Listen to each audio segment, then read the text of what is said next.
Good morning and welcome to my hobby bench once again. Today I'm going to be reassembling this OS FS-60 engine.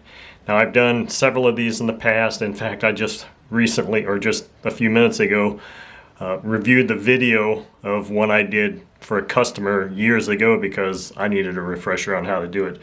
If you look down at the table here, there's really not a whole lot to this engine.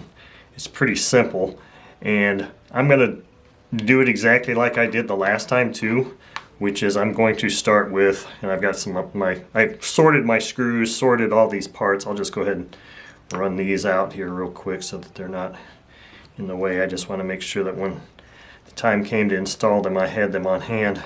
I'm going to start with, I've already installed the C-clip in this rear area here with the bearing. So the next piece that's going to go on here is this little timing shaft, which I already have mocked up. I always like to keep those little pieces mocked up for whatever reason.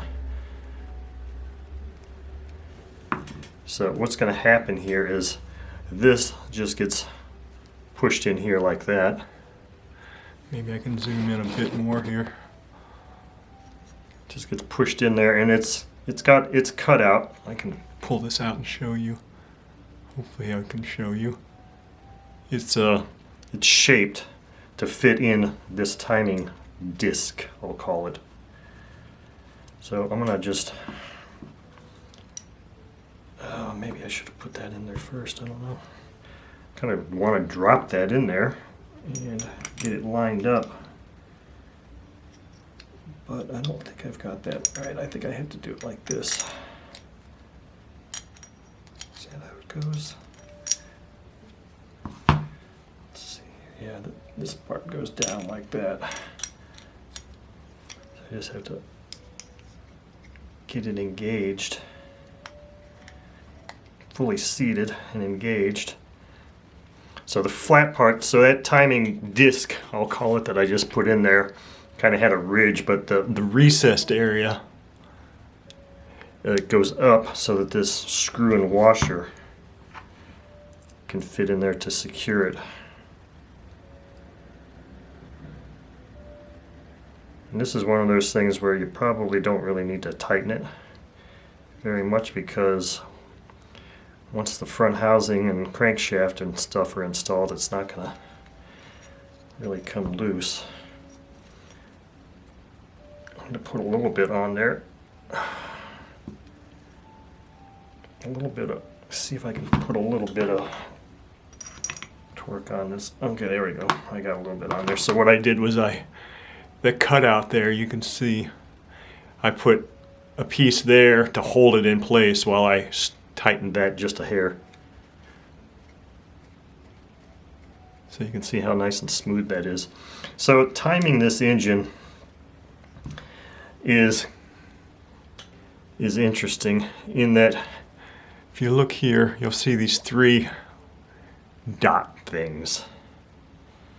Well, if you rotate this thing, well, I don't know if you're going to be able to see this or not. There's a notch here, and it corresponds with one of these three. It's not dots, they're screws. This thing is it's a piece that's screwed together. And I've never ever disassembled this thing. I've never found a need, nor do I ever want to. But one of these screws is very tough to see on this video, I think. It's got a notch here in the top. Now I think on the FS-90 and the other engines, they made that notch a little bit more prominent. But if you look at it, man, it may be hard to see here. The lobes are also kind of symmetric, so that, you know, you don't have one. Oh. Stand by, I have a call coming. Okay, so I was talking about this timing gear and that it has a notch in the top here. So all I need to do really is just push this thing into place. I've already put the gaskets on here, and I lubricated this bearing too with just some 3-in-1 oil. I'm just going to put this right-handed screw in here to secure this thing.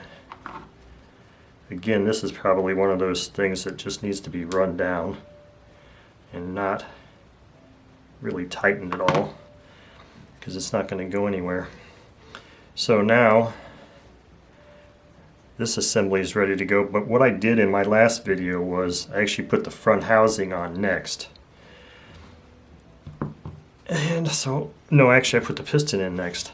So I was looking at this piston, the connecting rod, and I was looking at it under the magnifier, and I couldn't see any kind of a chamfer or anything that denotes the front or the back. So all I'm going by was that there was still a little bit of carbon, a little bit of fuel residue on this face, the entire face.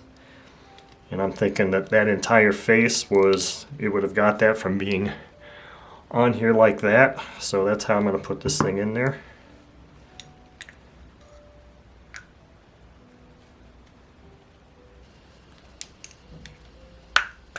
There we go. I found that one little spot that was still standing up. So now what I'm going to do is, there's that notch that I was showing you on this timing wheel.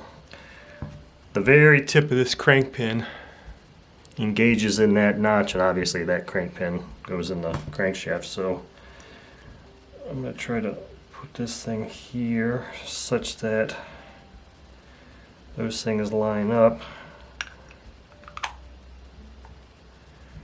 Now this front housing does have an orientation, and this little molded area here goes on the bottom.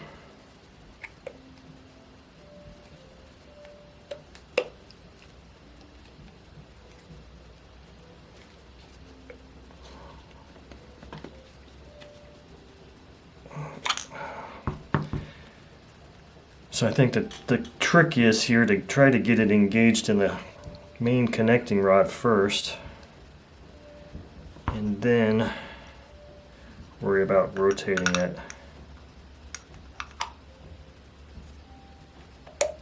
pin. So I've got it in the connecting rod. Now I just have to there we go. And there, it's in place. And now see, I can rotate that here. So now what I have to do is make sure this stays at top dead center. Find top dead center, and I can kind of see that.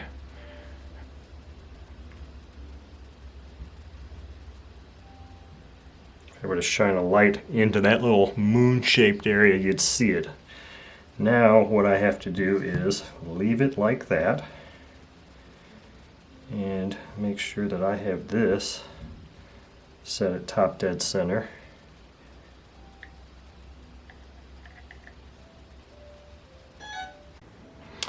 Okay, I got a visit from a friend that's actually going to attempt to straighten my crankshaft for that Sato 50 engine. So I was in the point of just doing that, and I think that might just be set perfectly right there. I'm going to pull it out, make sure that I'm at top dead center here, and it is. And this is still at top dead center, so I think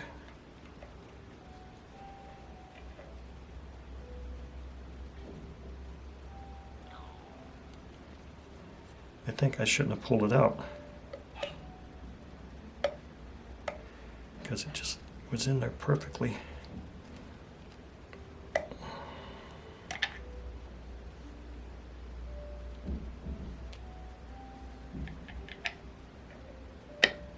There we go. Engine is timed.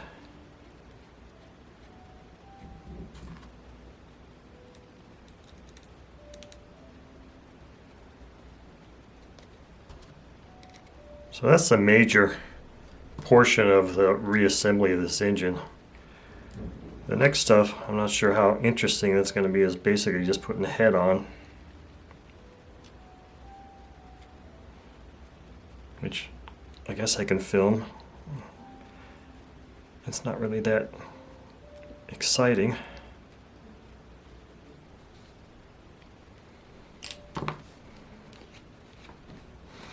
Alright, now let's grab our cam followers. Put our cam followers in here.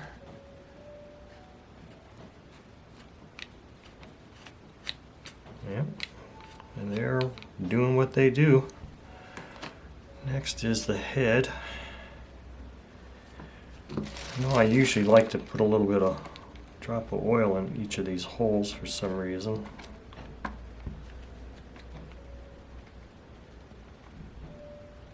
And I already had sprayed ballistol on all these parts, but since I'm in there,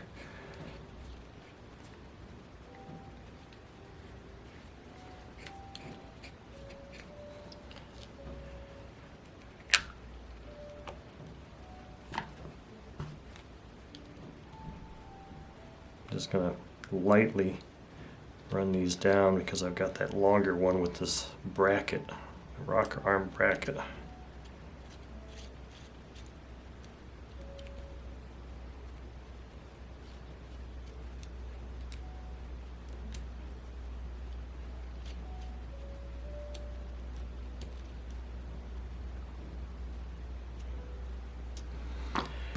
Okay, so next is install this rock arm bracket, and I've got that little copper disc thing, except this goes like this.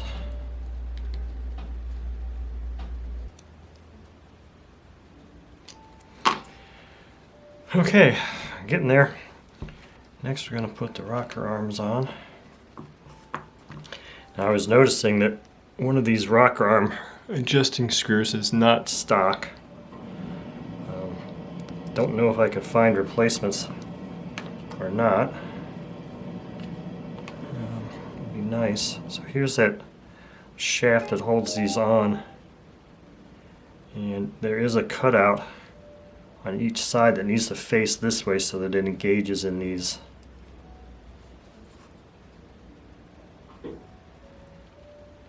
set screws that hold it in place here. To be cognizant of that. And then there's no spring here, it's just this little metal piece that is the spacer.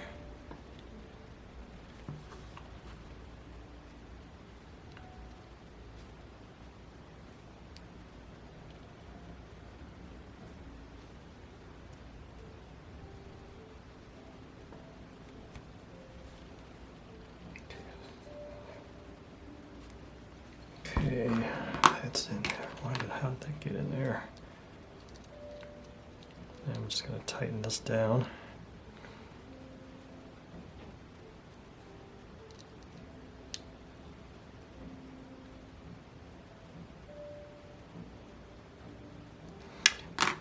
Now these push rods are symmetrical. They're not tapered or anything like that.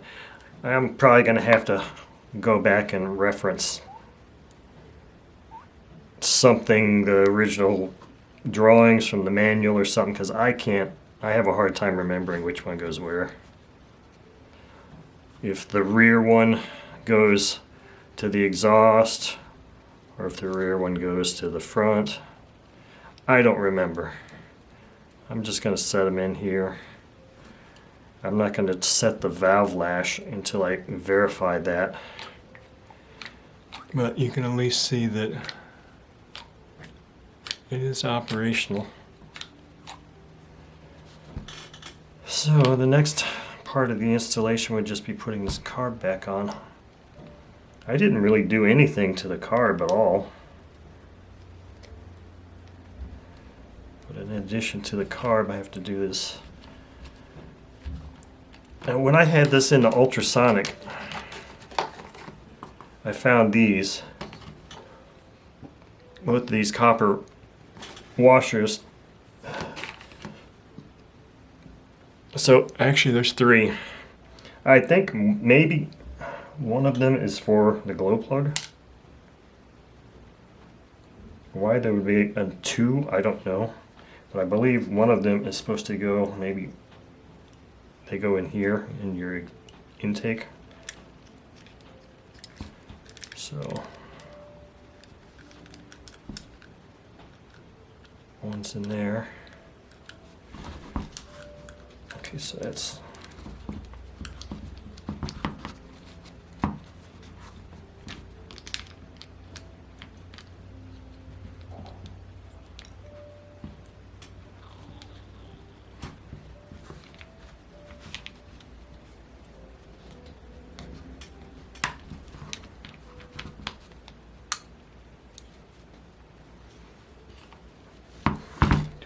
right size.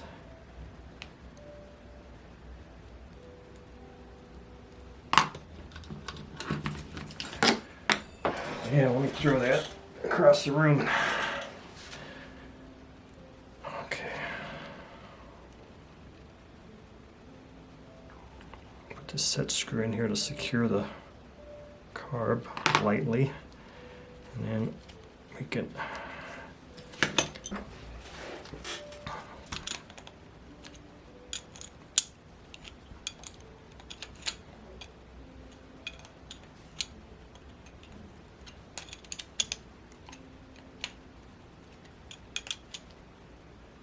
okay. Now my exhaust header is still soaking. I forgot to put that in there. So what we can do now is install this rear cover. And I want to make sure I get it lined up so it looks nice and pretty.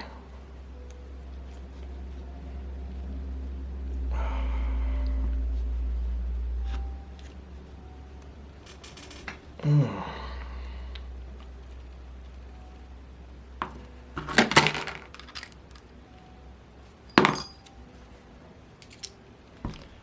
wonder if you have to just kind of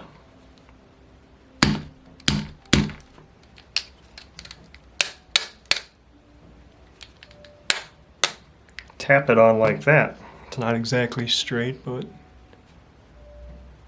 I'm not going to go messing with it. I believe this gasket goes in there. So anyway, there is your reassembly of this OS FS-60 engine.